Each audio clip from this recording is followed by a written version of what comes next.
Namaste, good evening, everybody. We are here to explore the mysteries of life once more. This human life of ours, on one hand, is so privileged. We sometimes pride over the fact that we, in a sense, are having certain lordship, certain power, certain ruling over entire world. In a sense, it's not totally true, but sometimes we, the humanity, feel that we have conquered nature, we have subdued all animals, plants, and other creatures. With the growth of science and technology, we have practically brought everything under our control. Sometimes we feel like that. But today, even as COVID cases are increasing all over the world, and more so in our own country, India, we humanity hesitate to claim any such special position.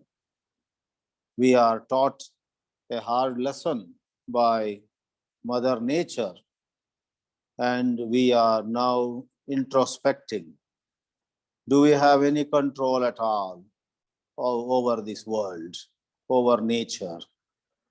Is it not an illusion to think that we can handle anything and everything? Most prosperous and developed countries like America also are reeling under the thraldom of Corona COVID-19. In the light of this, we actually want to examine in this particular session the issue of listening. Actually, last week when Sri Sushil Jain requested me to propose or suggest a topic, I in turn asked a few of my associates and I got a few suggestions. One of them was listening. And I felt that listening is a very broad topic and it might be good to discuss listening in a specific aspect.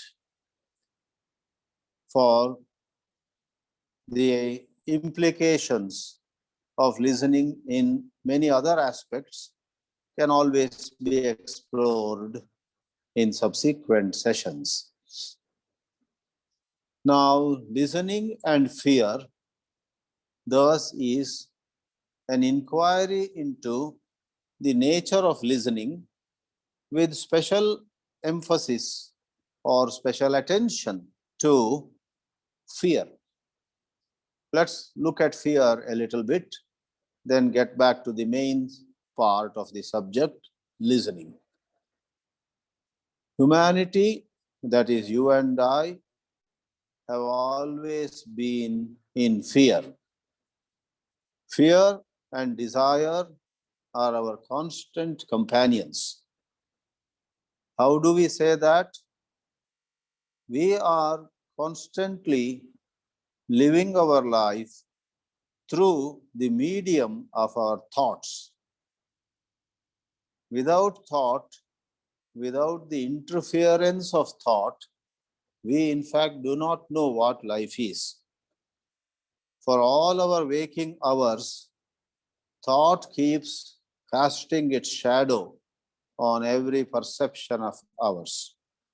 We see somebody, even if we have not met him, if he resembles somebody whom we had met, the memory of that other person whom this person resembles rises in us. And thought is the response of memory. Memories lead to varieties of thoughts. And before we realize what is happening, we do not see this person himself. We see him through the medium of our memories. And those memories which once more give rise to thoughts, are conditioned. If it is some memory of some pleasure that we had enjoyed, typically there is a urge in us to go for that pleasure once more. Like in a get-together, I meet a lady and I remember how she had treated us, me and a few friends, to a wonderful lunch sometime 5 years ago. And it was so gracious, so great. Then that memory of a delicious lunch that some friends and I had enjoyed 5 years ago, that this lady had offered, leads to my having thoughts. How will I and when will I get another lunch like that? Therefore, it is so rightly said that thoughts are not independent. They are responses of memory. Now I'll give another example. In the same get-together, I meet another man with a beard and a mustache and a hat upon his head. And the moment I see him, again the machine called memory works. And memory says to me, this is the man who drove you away from a public function, saying, you don't belong here, get away from here.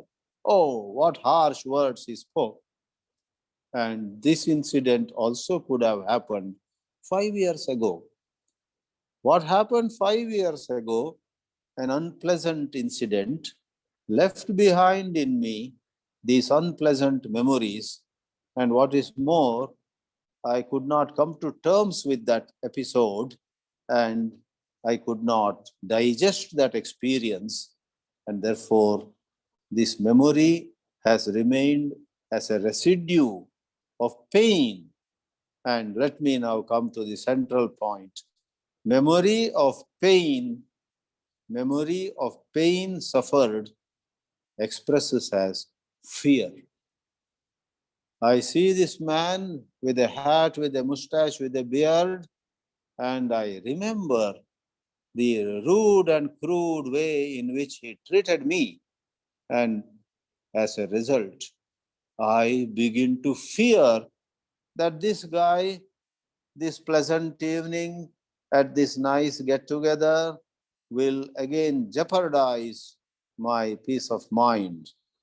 This intruder, this person who has suddenly appeared from somewhere, he is going to spoil my evening. Oh my, I hope that will not happen. Now, there was no other hint. Nobody said that this man would behave rudely towards me this evening. But the memory of the episode that happened 5 years ago is enough to generate fear in my mind. So, friends, fear of being insulted, fear of being robbed, fear of being physically attacked, fear of not paying, not receiving attention, fear of 100 kinds keeps arising in our mind because there is no time when thoughts do not arise. There is no time when memories do not rise in my bosom. Fear, thus, has been a constant companion of human life from the time one is born till the time one dies, it looks like. Having explained the phenomenon of fear as a kind of thought response based in memories, we may now take up the connection between listening and fear. We may read 100 books on fear. We may write a thesis and get perhaps a PhD also on A to Z of fear, the dynamism or the dynamics of fear and whatnot. A university may confer upon us Doctor of Philosophy for the extensive work we did on fear. But that is no guarantee that we ourselves would be free of fear. For it is one thing to be knowledgeable or scholarly. It is one thing to be speaking on fear or writing on fear or advising somebody on how to get out of fear. But it is quite another to actually understand fear. And when we take up this challenge of understanding fear, the role of listening comes into the scenario, comes into the picture. Not reading a number of books, not even writing a number of books, but listening to others as well as to ourselves. I don't mean by listening being obedient or obeying. When a father says, my son doesn't listen to me, that meaning is different. My son doesn't obey me. My son doesn't do as I ask him to. That's a very different context. We are using the word listening not in the context of obeying nor in opposing, neither being respectful nor being disrespectful. We are using the word listening in just being aware of the entire movement of thought, whether it is fear or desire or jealousy or boredom or whatever. Let's stay with fear. Here is fear rising in our bosom at unexpected times. I knew a professor of a well-known university when I had gone there to give a lecture.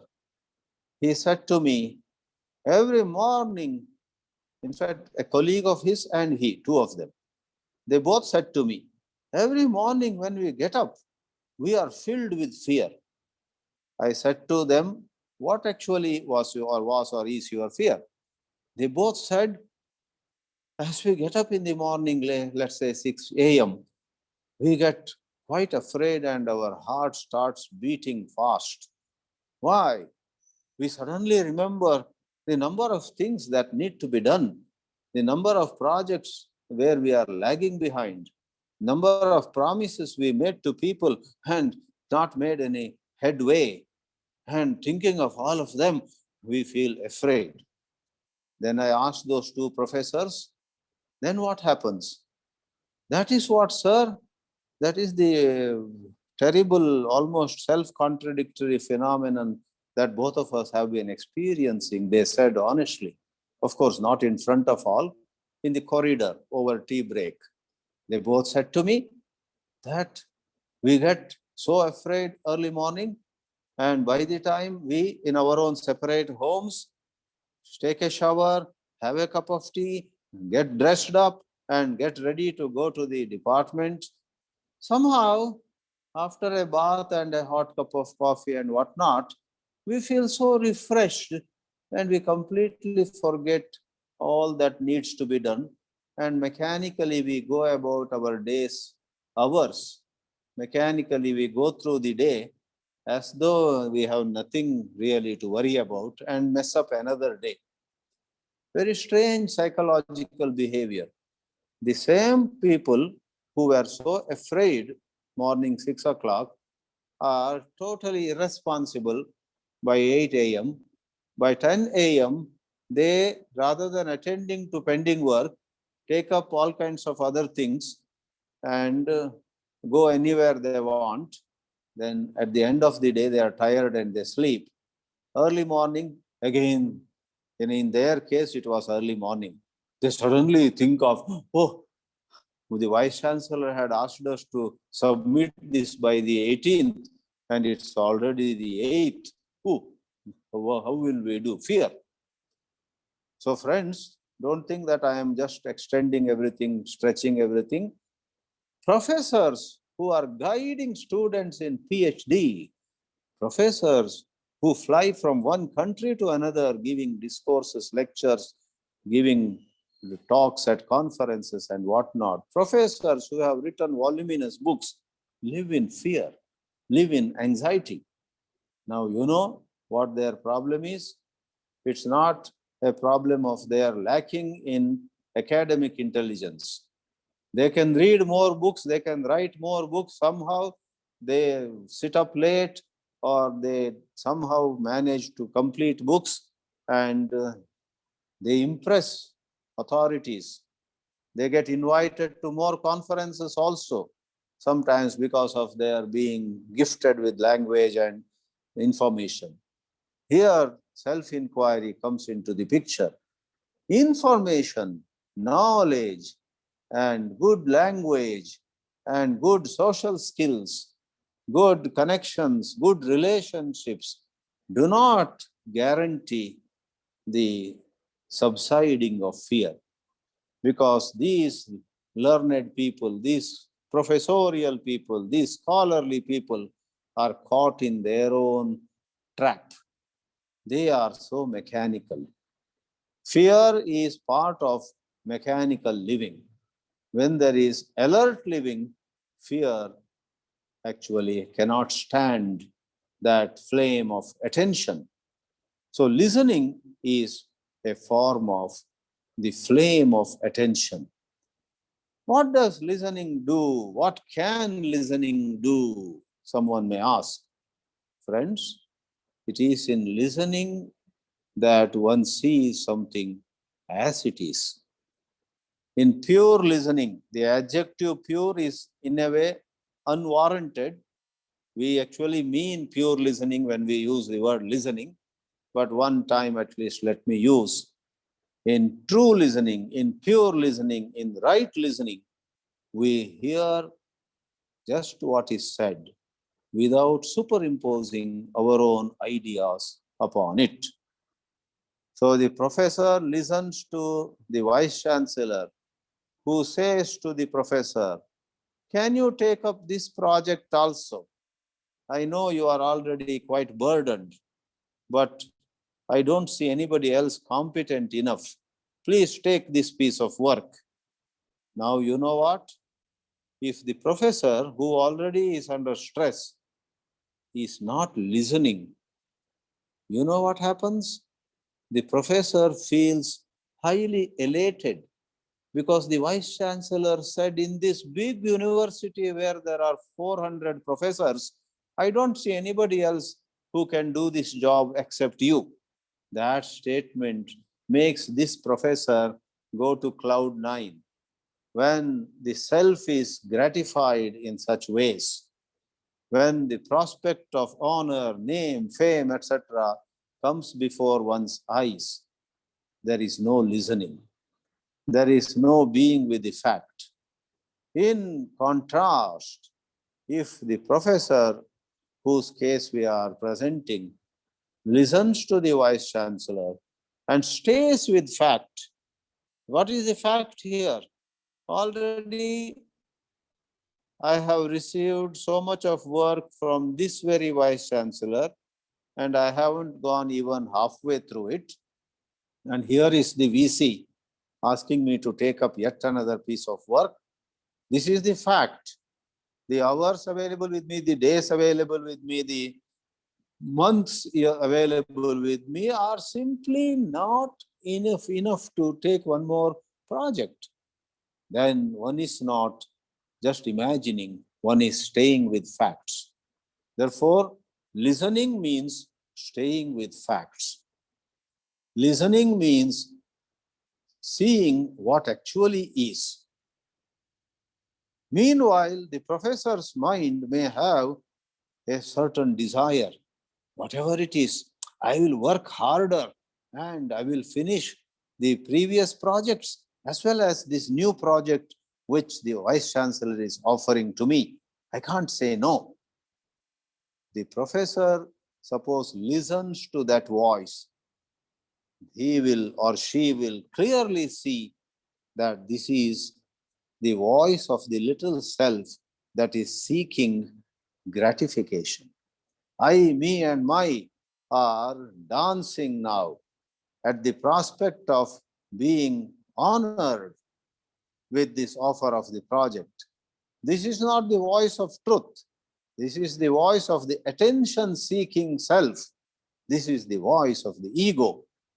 Then in that listening, where the grain is separated from the chaff, where truth is separated from falsehood, where what is noticed exactly as it is, then there is an inner voice that will arise in the professor's bosom. I cannot take this offer of the Vice Chancellor. Then the professor can stay with truth and speak to the Vice Chancellor. Thank you very much, sir, for considering me for this project. And thank you for those kind words that you don't see anyone else so competent as I am. But sir or madam, Vice Chancellor could be a lady too. Madam, kindly excuse me this time. Let me finish the work you have already given me. Then I'll come back to you, sir. I'll come back to you, madam. This kind of speaking from honesty, from integrity, this speaking in a medium of transparency, openness, can at once bring all fear to an end. Though it may be a little difficult for people who are so mechanical in their responses, they need to draw some energy from the depths of their existence, from deep within, gather the strength to say, to speak the truth, to call the spade a spade. But if they do it, you will find, or they will find, such unburdening in them. And mind you, this ability to call a spade, the ability to speak the plain truth, the ability to say no, requires an alert listening. It is in listening that, as I use the idiom, we separate the grain from the chaff. From asat, we separate sat. Listening makes us intensely aware of the conditionings of our mechanical patterns of behavior. Listening is what throws light upon the 100 compromises that we make in daily life. Unless we are intensely aware of the compromises, how will we ever say goodbye to those compromises? Our life continues to be compromised. Our life has such gap between what we deeply believe in our heart and what we say or do. In other words, this mechanical living, this life of compromises, creates or gives rise to hypocrisy. It is only the hypocrites who fear.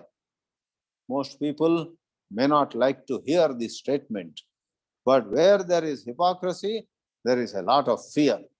Where there is staying with what is, there is no fear. Listening exposes contradictions, conflicts, hypocritical positions that we take. And friends, unless these are exposed, there is no chance of their ending.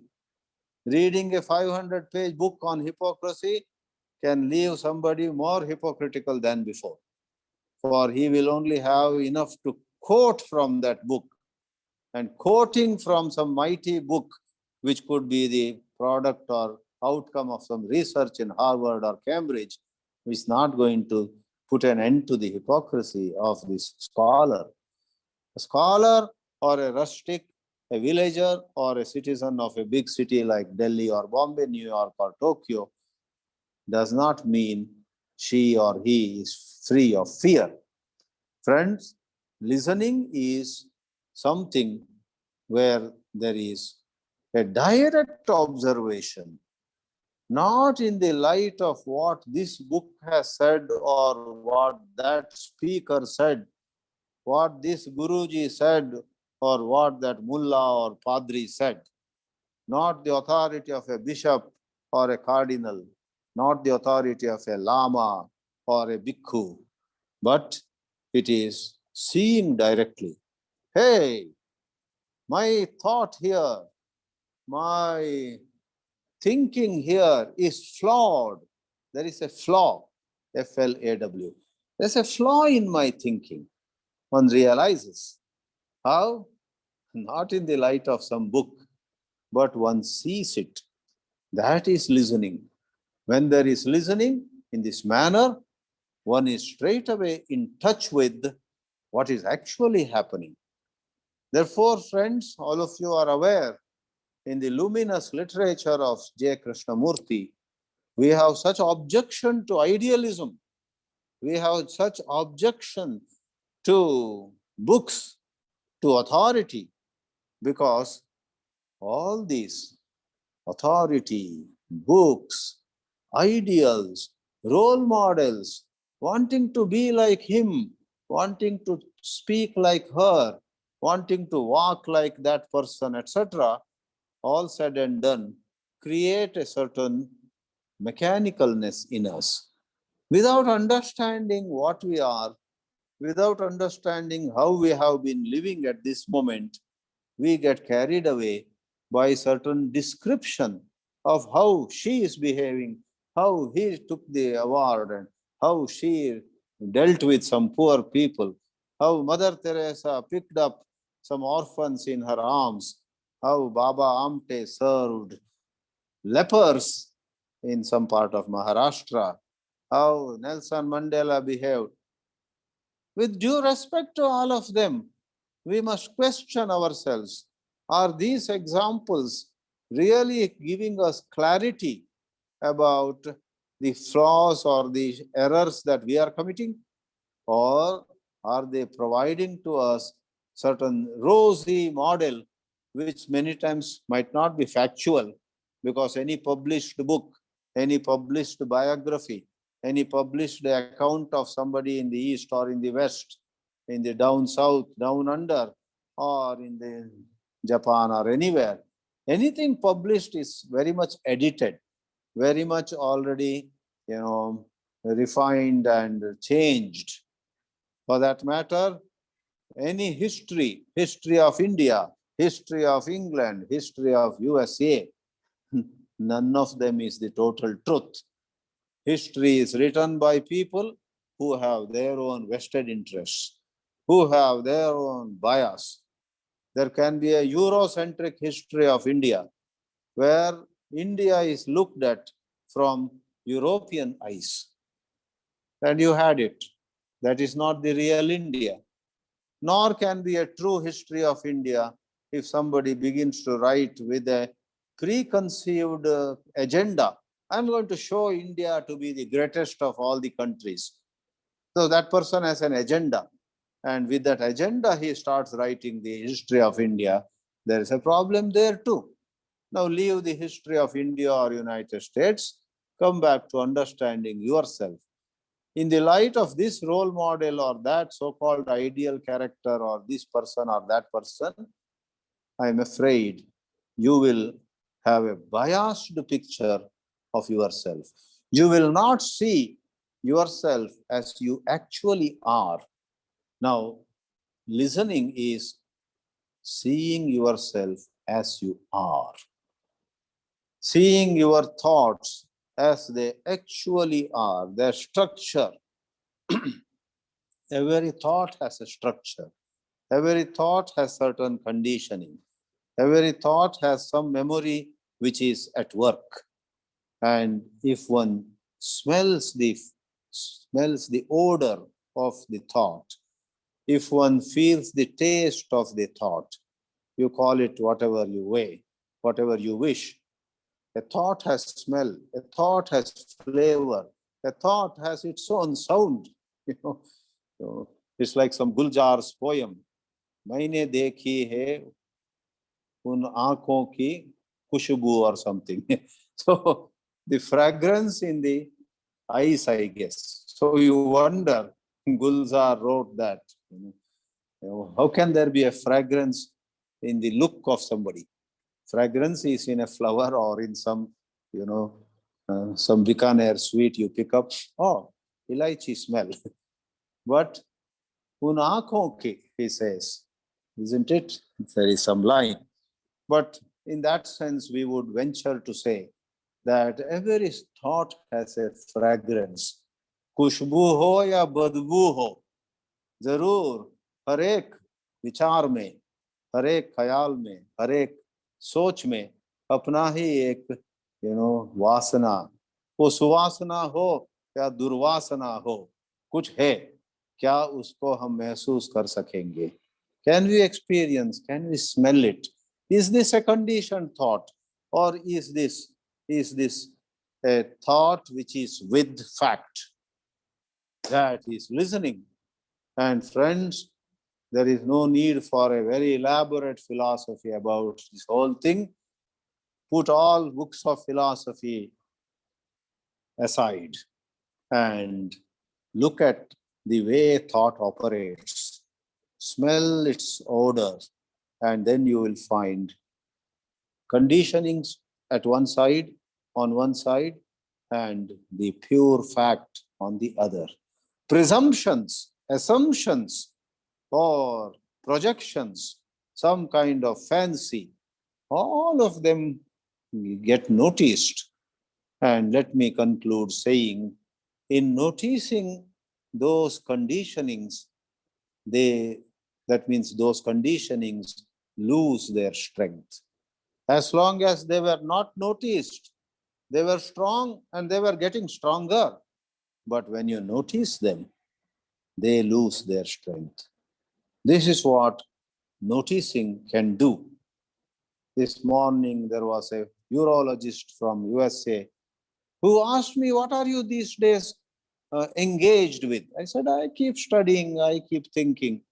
What topic fascinates you? He asked me.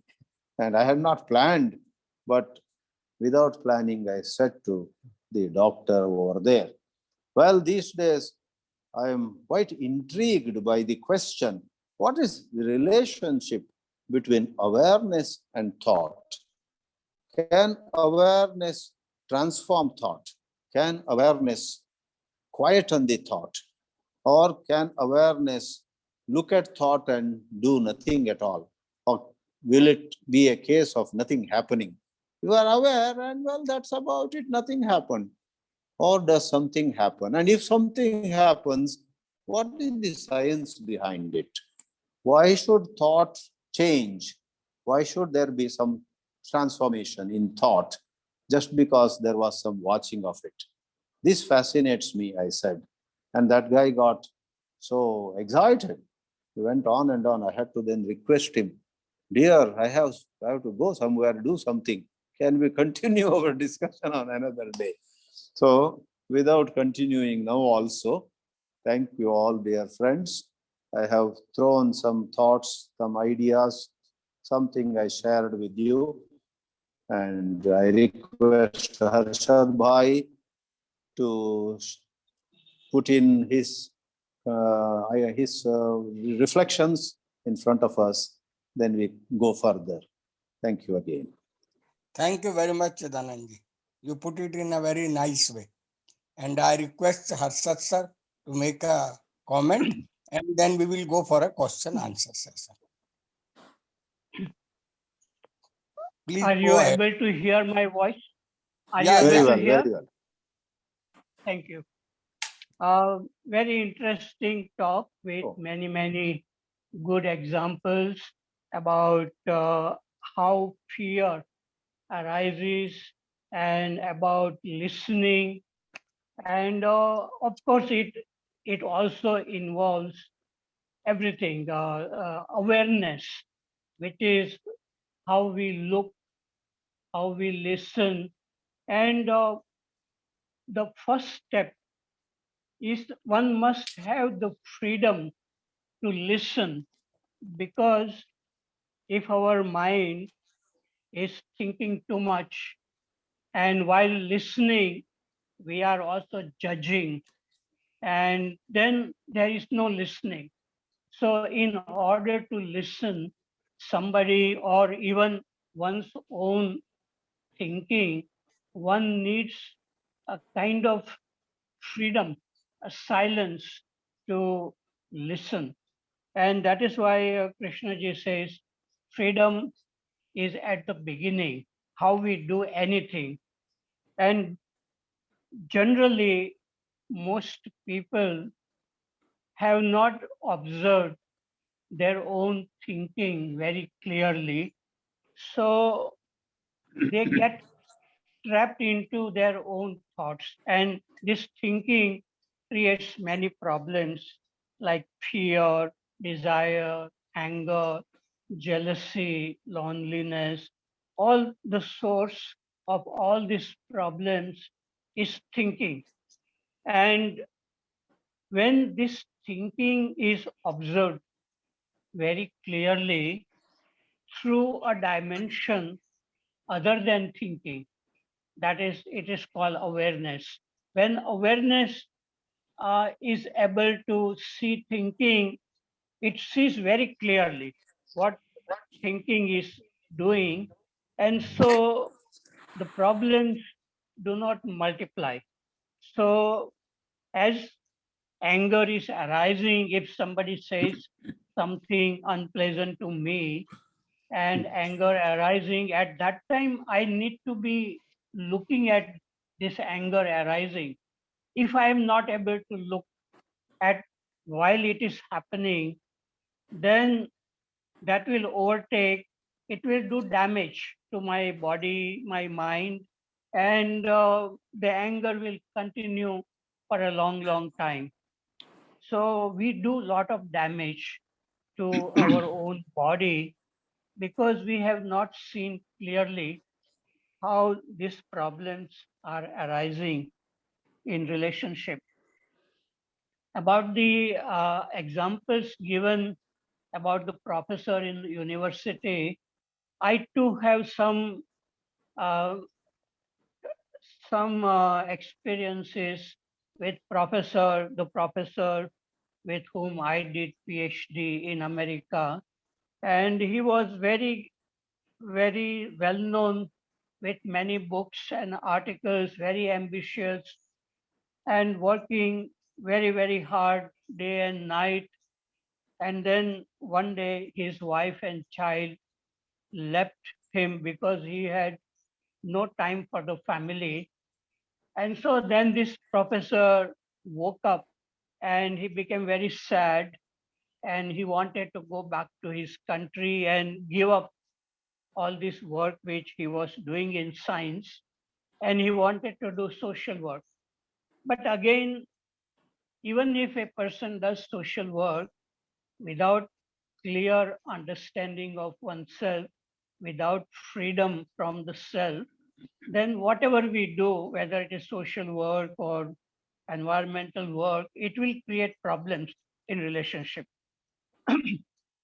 So if we really want to be free from the problems which are created by thinking, one needs to sit down with maybe one book is enough of Krishnamurti, reading a little bit and then not thinking about it, but looking at oneself. Initially, one needs maybe aloneness, very curiosity to look at what is happening. And it is not easy. I think most people are not able to sit quietly by themselves. Then they are not able to direct the attention inward, because when people do it, they feel very uncomfortable. They like to escape, want to read some book, or want to watch some film or talk with somebody. So generally, we are trying to escape from understanding ourselves as we are. And as long as we escape in entertainment or reading books, gathering a lot of knowledge, or whether it is science, the problems remain. So that is why this understanding of ourselves as we are, that is the real freedom. And then we can accept also this, that yes, I have this problem, not trying to show something opposite. So all this idealism, it doesn't work. Only facing oneself as one is without fear, without escaping. So I think I have said enough because the root of all problems is thinking only, unobserved thinking. And when the dimension of awareness comes in our life, which is not the dimension of thinking, then thinking is seen clearly. And then the problems created by thinking, they don't bother us much. So thank you, Chidanandji. You have explained very well. All one needs to do is a experimentation in our own life, initially being very quiet, alone, and later on it may become our nature to look at, even while walking on the street or traveling or talking with people, we can look at what is happening. If any fear is coming or jealousy or anger, one can see it if this awareness is alive. And that seeing becomes like an action. And one doesn't need to fight oneself with many conflicts. What should be like that? What is the truth. And to see it in awareness is the freedom. Thank you very much. Any people have question to Chidanandji or Chidanandji has any comment? Anybody? Thank you very much. If anybody has any question, he can raise his hand and then he will be unmuted accordingly.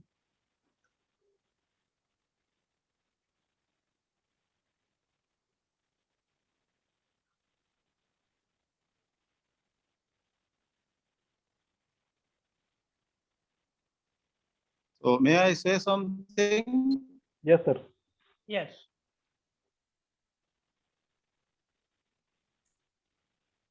Yeah. So I wish to say that I learned in a sense more, but I had failed to cover them in my initial presentation.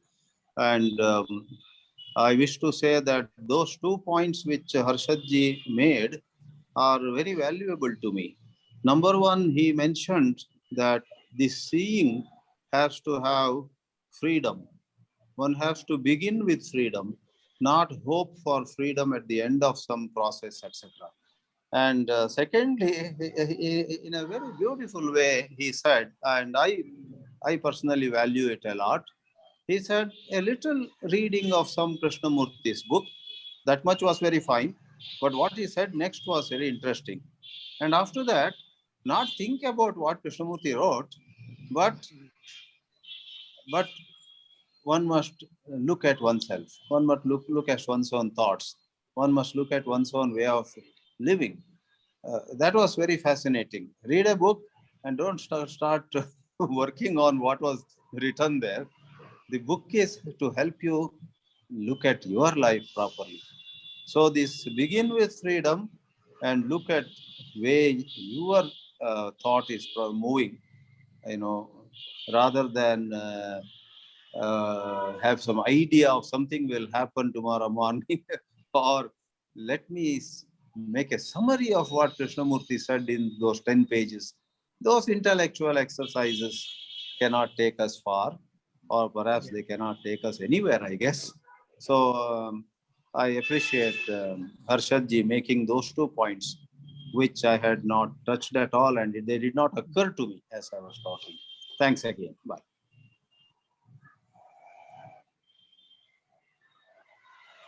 Sir, I want to discuss with both the great speakers. Actually, fear is the perception is at the perception level, and that is when you see a danger. That's why the fear arises, and thoughts only breeds the fear. Thought only breeds the fear, and as far as worldly affairs are concerned, that whether you can do any work or not, that comes under the scope of anxiety. Anxiety is basically the pain in future, and fear is the pain in past, which the remembrance of the past occurrences, which thoughts only breeds fear. So fear is the basically an energy which is at a source level, and unless you work on yourself, suppose if it is regarding worldly affairs, like the examples of the professors given, in that you have to work on yourself, you have to improve on your competence level, and on that, based on your confidence, improvement in the confidence, only the fear will go.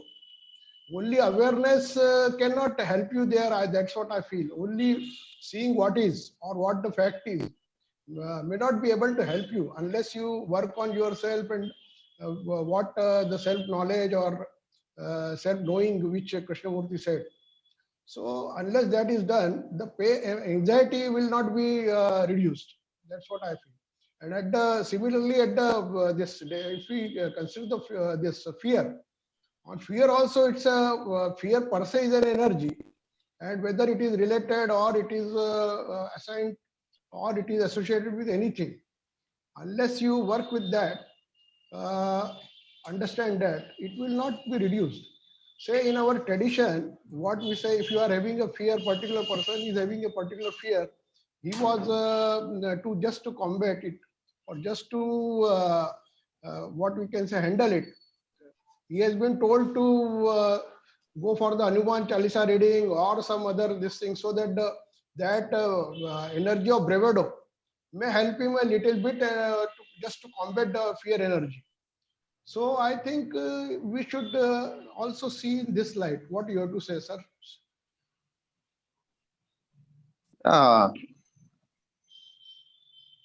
Harshadji, do you want to say something or shall I go ahead? No, yeah, you go ahead. Yes, I will say a little, and please feel free to add to it. Yeah. Whether it is the professor's example or example of any of us, a comment of just awareness may not help much is partly true. It is true if we understand by awareness just the appreciation of the principle of awareness. But if you understand by awareness, awareness moment to moment. For example, in the example I constructed, this professor feels very afraid early morning, but by 8 a.m. or 10 a.m. he forgets everything and then behaves mechanically. If at that time he goes a bit slow, he just notices what is happening. 6 a.m. I was so afraid and shameful or anxious about my pending work. And how come at 10 a.m. I am agreeing very easily to go with the colleague to the cafeteria, where 1 hour we will be spending eating samosa and having chai.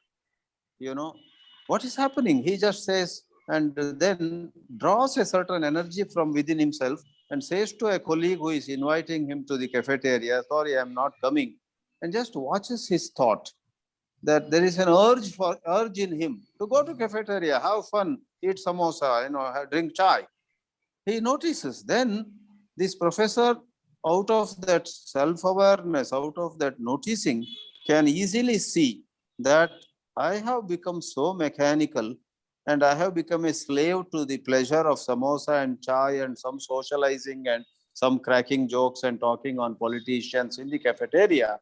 What is this? This is called disorder. This disorder in my psyche is such a terrible thing. And what I refer to as smell, bad smell. So the professor gets that very foul smell of such disorderly living, and then he just sits down in his own chair in his staff room and says, though I strongly feel like going to the cafeteria and having so-called fun, I think I won't. And let me finish a couple of things that I had promised to people. So now, without going long on it, this self-persuasion, if you clearly see, has risen out of a direct awareness of the disorder in his own mind. Therefore, this time management or self-management or emotion management, managing the urge in him to go to cafeteria and have chai, etc., please see, arose from certain direct noticing a certain contradictory psychological movement. Therefore, if awareness does not remain a mere concept in one's mind, but it becomes active during the day, during the hours of the day, it can bring about very healthy change. So-called willpower then plays second fiddle. The willpower becomes secondary, and the seeing of the disorder was the primary factor, making the professor sit back in his staff room and finish at least a couple of tasks against the urge to go to the cafeteria and so on. Let me pause here, and I request Harshad to, say something about this will and intelligence. Yeah. I Are you able to hear? Yes, sir. Yeah. Okay. Yes, sir. So, Very well. many of these problems like fear, anger, they come, I think, because the whole lifestyle, if it is not healthy, like addictions to drinking, smoking, how we damage our own body through many habits, and watching TV, watching very violent films. And so these people, I see many people are addicted to smoking, drinking, and they may be earning more money, but this damage the body and mind, then it becomes very difficult to watch oneself with attention. So the fear, there is real fear, like when you see animal running at you, that is real fear. But our most fears are imagined. What will happen? This will happen, like, will I get some disease like corona or like that? So most of our problems come because of imagination, thinking. And only this awareness, which is not the in the dimension of thinking, is a real intelligence. And for that awareness to be awakened, a healthy lifestyle, early to get up, go for a walk, eat properly at the right time, good food. Without that, it becomes very difficult. That's what I feel. A different way of living requires for the mind to become alert and look at itself clearly. Okay, I finish. Thank you, sir. Is there anyone else who wanted to ask question? Anand sir, please go ahead. Anand sir, please unmute and go ahead.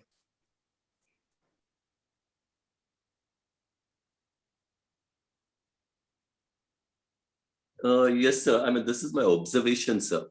So when we say we should not have problems, how do I understand that life does not exist without problems?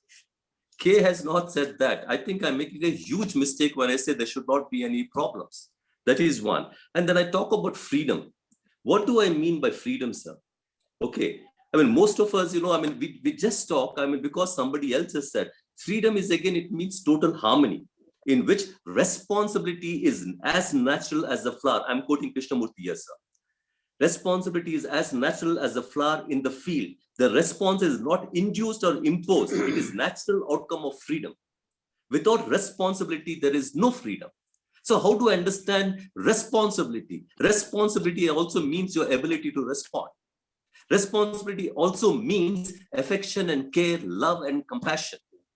When I talk about freedom, do I understand all this things is my question, sir.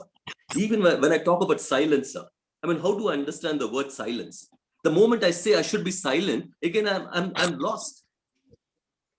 Silence again comes when the whole structure of the self is understood, where there is huge space.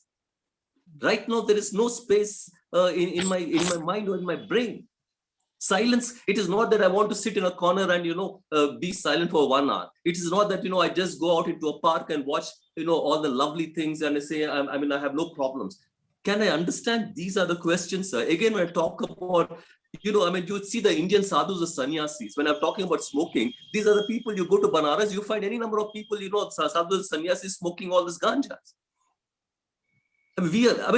I'm not saying the right or wrong. We seem to be so, I don't know whether we are being a mature human beings or immature human beings in when we are talking about all these things. Sir. We don't seem to be understanding what Kay is talking about. Kay is not talking about the other. Kay is talking about the me. The moment I talk about the other, I'm lost. It seems to be happening every time is the same thing. We are talking about how the change should come about. It's not the change to become about. Again, this is the part of my will. The moment I say there should be a change, I'm back to my conditioning. The moment I say I should be silent, I'm back to my conditioning. The moment I say I should have no problems, again, I'm back to my conditioning. I want to live a life without problems. Life doesn't exist without problems, sir. Can I understand what life is? That is what it is, sir. Not whether you understand or somebody else does it or not. The moment I say you should understand, I'm back to my conditioning. I become an authority. Can I observe? That is a question, sir. Over, sir. Mr. Anand, I have got a question to you. Whatever you said, or silence or the other words, whatever you have uttered or said, how they are related to fear? Because fear is today's subject is fear and your this thing, listening.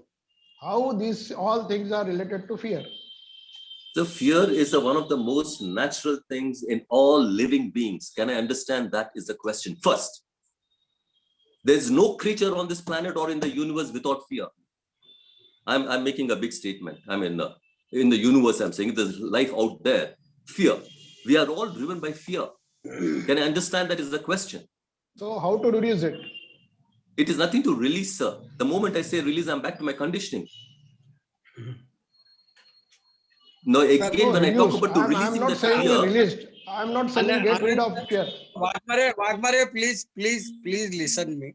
Please listen me. Mr. Chidanand ji is proposing to go at 7:15. It is already 7:03. If he wanted to comment it on, then you can talk with Anand sir as much as you like. So let it be said by Chidanand ji first, because he is going to leave it. So it is important to listen him first, and then we will start discussion. You can start discussion with Anand sir or with anyone you like. Okay, sir. Thank you. Yeah. I don't want to get any special attention in that sense. And however, since you invited me to say something, we fully appreciate what Sri Anand said. We have so many words, freedom we use. And yes, everyone has to question oneself. Am I using a word, for example, freedom, without fully understanding it? What does the word freedom mean to me? One has to question oneself. So Harshadji uses the word, and we have no idea how much or in what way Harshadji understands freedom.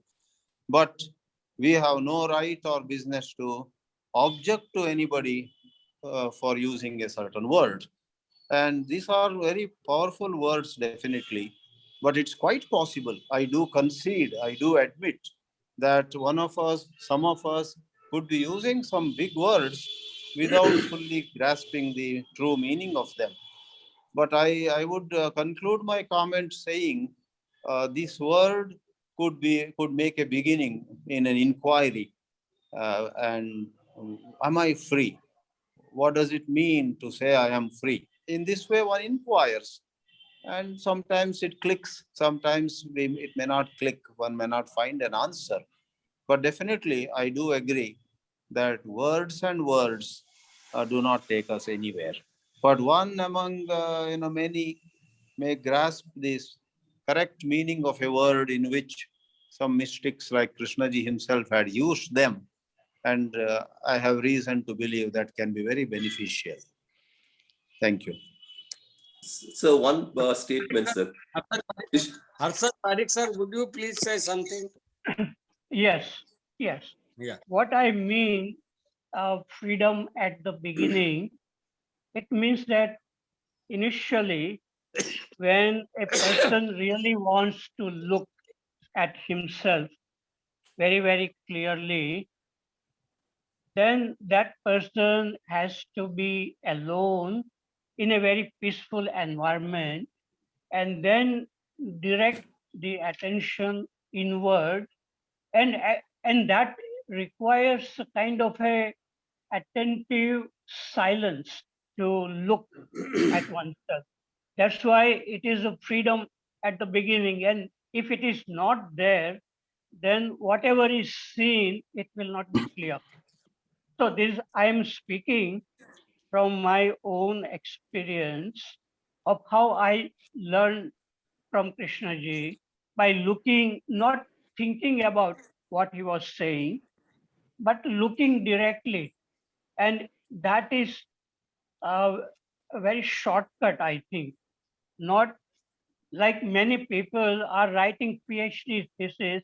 I have met people who are writing PhD thesis on Krishnamurti, but they are gathering knowledge of concepts of Krishnamurti, and then they will write a very nice thesis and they will get promotion in their university.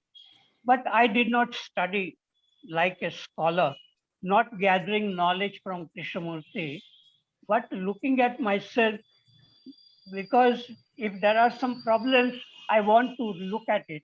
What is, from where does it come? And Krishnaji said that the problems are coming from thinking. And from thinking comes this sense of I or me. So then I became very curious to look at my own self. And then I felt wonderful to look. So, but for that one needs aloneness, peace, looking at very clearly what is unfolding in the mind. And that requires a kind of freedom at the beginning, what Krishna ji is saying. Okay, thank you. Thank you very much, sir. Can I come in, sir? Now, anybody else want? Yeah. Can I come Verma in? wants to Verma जी आप कुछ बोलना चाह रहे हैं, आप बोले पहले. वाघमारे आनंद sir कुछ बोल रहे हैं पहले. आनंद सर को बोलने दें. So when I say this is my experience, Krishnamurti says, sir, experience is very, very, very limited. How to understand that is the question. And Yeah. also, I have come across most of the readers, almost all of them who read Krishnamurti, they say they have understood Krishnamurti, you have not understood Krishnamurti. Can I see that is also it's very important, sir. And again, when we talk about freedom, again, whether I say the freedom is the beginning or whatever I may say, how do I understand the word freedom is a question. K says, don't bother about freedom. First see that you are in prison. The social prison, the economic prison, the political prison, the religious prison. The prison which you have created yourself out of your desire, your ambition, your fears and pleasures. Can I observe that? Yeah. Yes. That is what is essential for all of us. Not I say my experience, the moment I say my experience, I'm very limited. Yeah. Yes. To observe that, you need a kind of a curiosity and ability to look. Normally, people are escaping from their own self. I'm saying it is not the people, sir. Can I observe that is the question. Yeah. The moment I say people, again, I'm back to my conditioning. I'm lost. Yeah. No, I don't ask question. I just look. It's the same thing, sir. We all look, sir. Every person says he's seeing, but he doesn't see. I'm in an illusion. Can I observe that is the question. Yeah, you It are is not, asking questions. it is not about my happiness. It is not about my fear. It is not about my pleasure. It is not about my freedom. Can I understand that is a question, sir? When Yeah. Kay said, which we have not understood so far, you are the world and the world is you. I don't seem to understand that. It is about me and you. I'm caught in that. That's my conditioning. Can observe that. I'm not saying you're right or I am right. The moment I say I'm right, you're wrong, we are back to a conditioning. That is all I'm observing. That's all I'm stating. It is nothing to do with any particular individual. This is Yeah. this seems to be the problem with all human beings. That is what I am looking at. I could be 100% wrong. It doesn't matter, but I'm looking at that. It's not the question of being wrong or right. Yeah. I'm looking at it. I could be wrong. I could be wrong. Yeah. I don't deny Yeah. that. That's my point, sir. That's over. Yes. So if you are looking, then you won't ask question. I'm assuming again, isn't it? So the moment I say I should not be asking question, I'm back to it. We are having a conversation. So we have to use words. There's a limitation. Yeah. We have to use words. Without words, we can't be having a dialogue right now. Mm. Yes. Over, sir. Is there anyone else who wanted to ask something? Verma जी कुछ पूछना चाह रहे थे. Wagmare, please let Verma ji ask first. You will ask afterward, please. Anand ji का हो गया क्या? आनंद जी का हो गया? नहीं हो गया sir. It never Anand ji का ends, हो sir. गया सर. आपको बोल रहे हैं, आप शुरू करें. Don't waste time. No, please. I don't need clarification for that. First thing is I seek Okay. some clarity about seeing things or perceiving things as they are, right? I am an image myself, and I cannot see without images, even through optical eyes. They are reflective light coming to my eyes, and as an image it is coming to me. Listening is also based on the sound waves I can receive and everything. So these are all images. So what does it mean to see things as they are? Can you see things as they are without any involvement of images? That is my first question. And the second is, Anandji is asking questions, a number of questions. It means he is not conditioned. He is not conditioned because otherwise he would have had answers. He says that I am conditioned. I am conditioned. He is asking these questions and expecting answers from someone.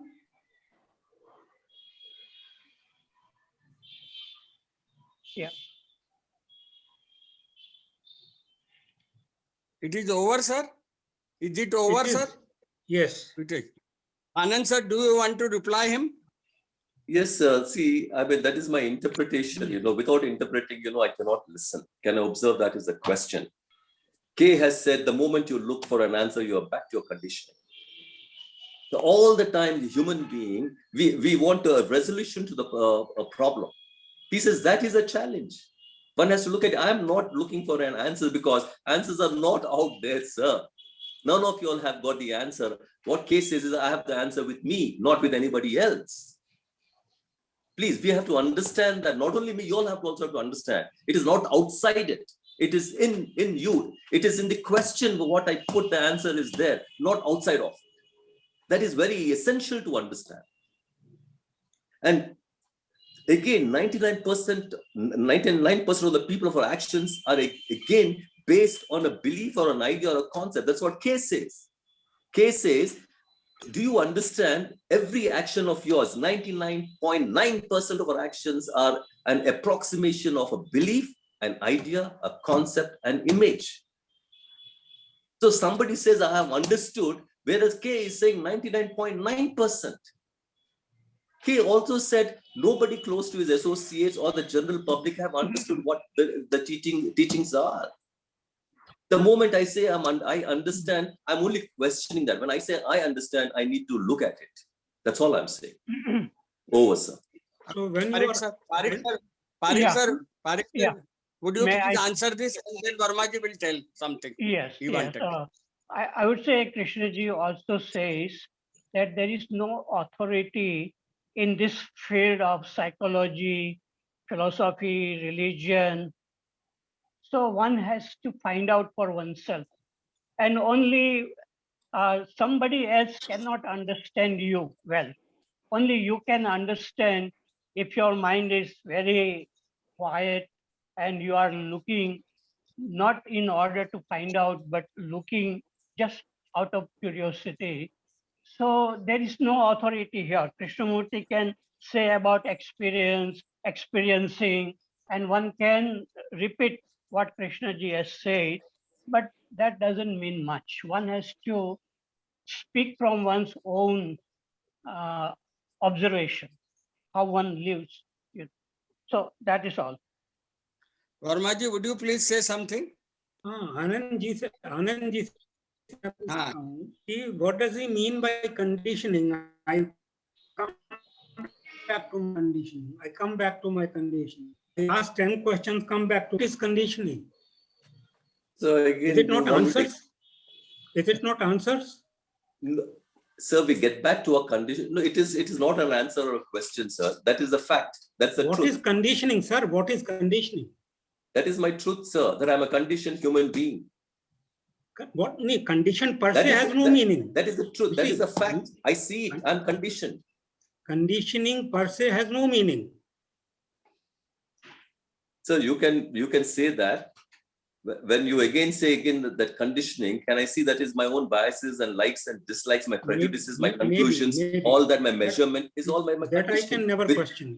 Yeah, that is all living The beings very do that. fact, the Yeah. very fact you are always in question and emphasizing on questioning and still not satisfied with questioning enough. Not satisfied. I mean, where does satisfaction come in, sir? You're putting words, I mean, into, I mean, I'm not saying that. I'm not at all saying that. I mean, that's the conclusion you're coming to.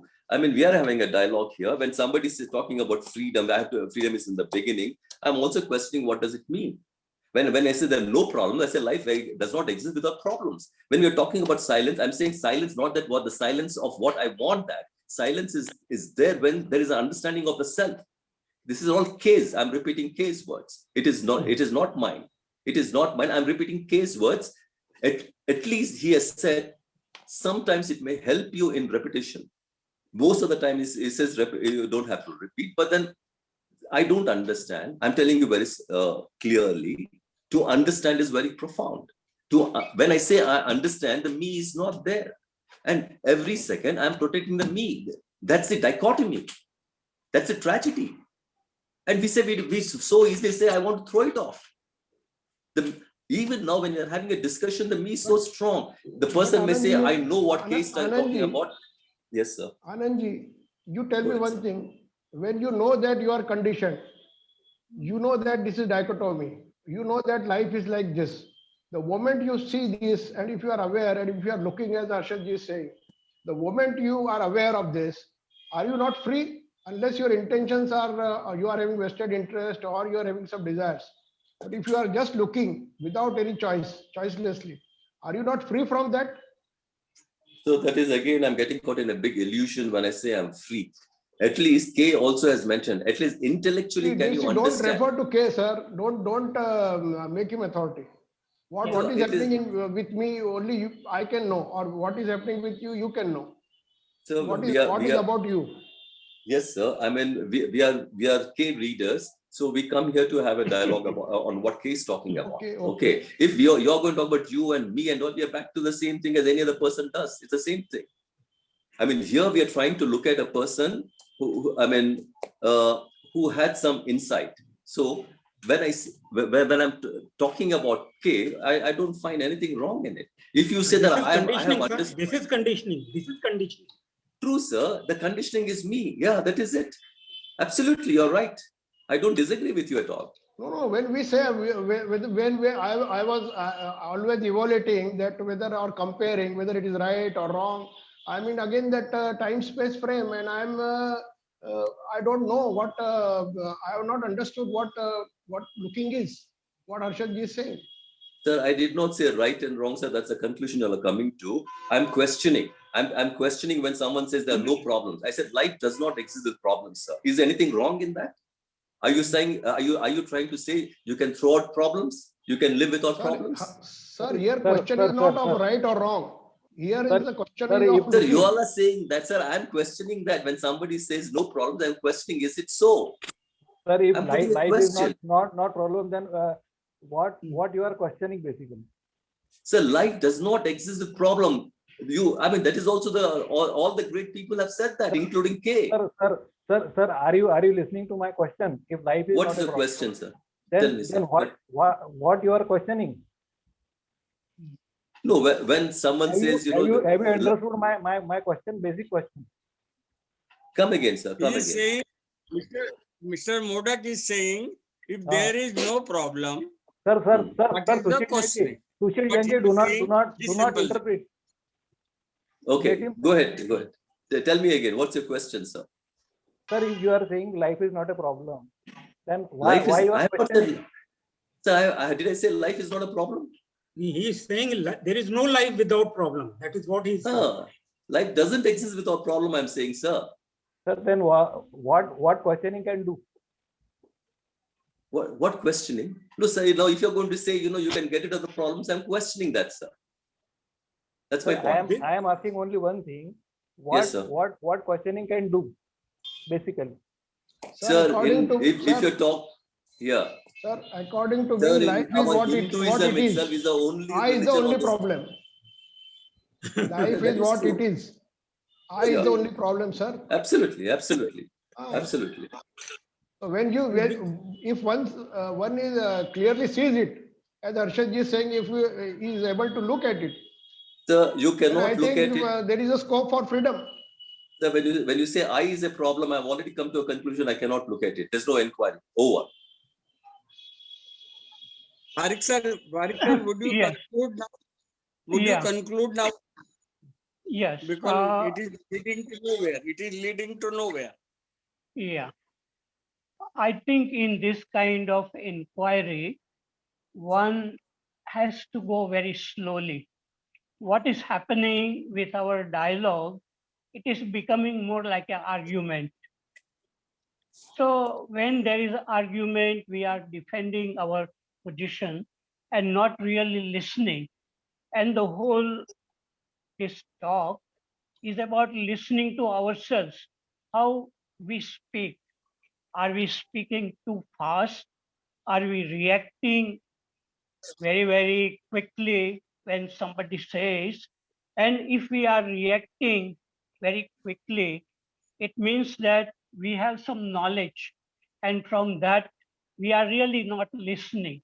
Yes. So, in order to listen, it requires that silence, freedom to listen. And that is lacking, then it becomes an argument. And it is not about quoting Krishnamurti. It is speaking about our own life, how we feel. And in that there is no authority, but there is authenticity.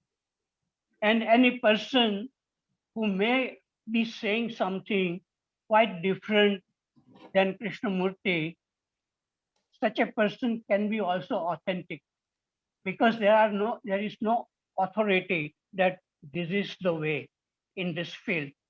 So some people are very intellectual, some people are devotional, some do the work without the sense of ego, they don't talk much.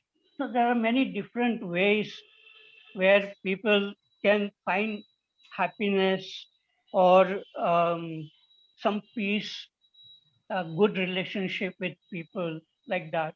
So the whole thing is whether we are understanding ourselves.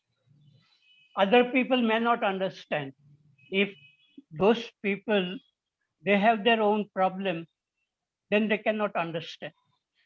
So Krishnamurti can understand when many people go to Krishnamurti and Krishnamurti says that I can tell you exactly what is your problem, but it is better that you yourself find out, Because if somebody else tells, it doesn't work.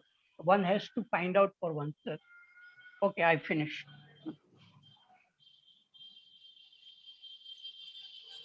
Anybody else wanted to comment on it? Otherwise, I will have to finish it. And what are the chances of getting peace of mind with 10 or 20 questions every time in my mind, all the time, making it turbulent? Yeah. Yes, a good question.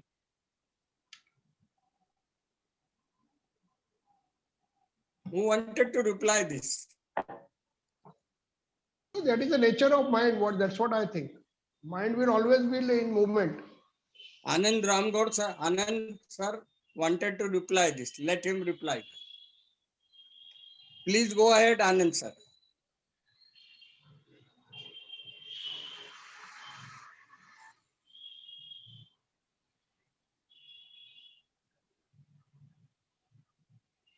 Anand sir, Yes, sir. please go ahead. Yes, sir. I was muted, sir. So I mean, I had to come back. Okay.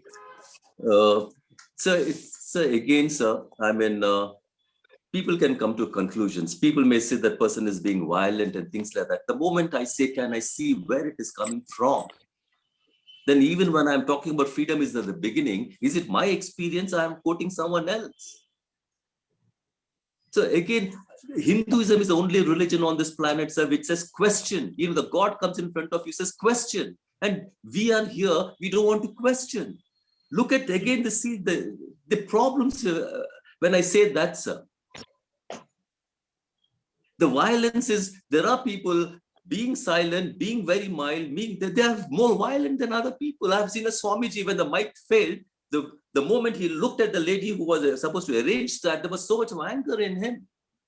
I'm talking about 25 years back when I attended one of the well-known Swamijis. I don't want to name him. Otherwise, he's so quiet. I mean, all peace around his face and everything. But then at that point in time, I could see that. So am I trying to fool myself? I mean, different people have a different way of talking, sir. Can I understand that? Anand, If you say that you should be like this, again, I'm lost. Each one of us are different. Can we understand that is a question? The way you dress, the way you talk, the way you look, we are all different. Somebody talks fast, somebody talks slow, somebody is very mild, somebody is very enthusiastic. I mean, we need to understand, if you understand the other person's personality, there won't be a problem. It is because I don't understand, that's when the problem arises.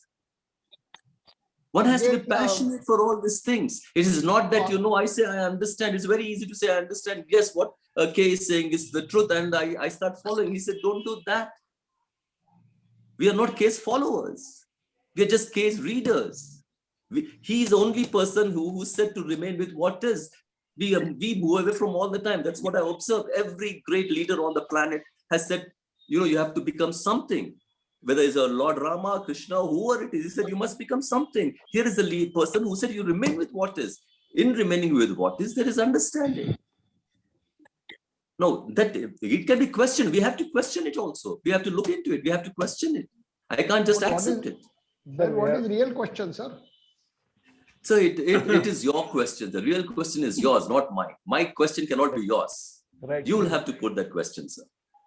Sir, it is already 7:29. Would you please conclude, Harshat sir, and we'll declare next Thursday we will have dialogue on death. Yeah. Okay. Please conclude. It is in a minute or two. Yeah. Yes, questioning is very good. If the question comes naturally, spontaneously, and after the question comes, what is the state of the mind which is looking? And when the question is kind of an impossible question, then the mind really stops. And in that, there is just looking, there is no finding out anything. And that looking is kind of a freedom because there is no answer to some questions like that. So I am not against questioning, but what is the state after asking the question and whether that question is coming spontaneously, genuinely, and one is looking at it. Okay, finish. So, sir, can we Thank you. keep this as a Wagmare- subject, Wagmare sir, question and Wagmare- exploration? Wagmare sir, please let us end it. है ना? We will be coming Can, on. can we, Jain Saab, can we हाँ. put this as a subject, questioning and exploration? Yes.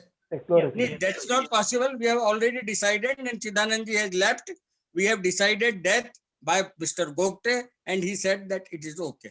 So whatever you This is an wanted important subject. after Thursday. Thursday was fixed by you people Okay, only. okay. Nobody else has Okay. done. Okay. Okay. So next time we will be doing it. Anand sir, you are Okay. requested to attend next meeting at 5 o'clock in the evening.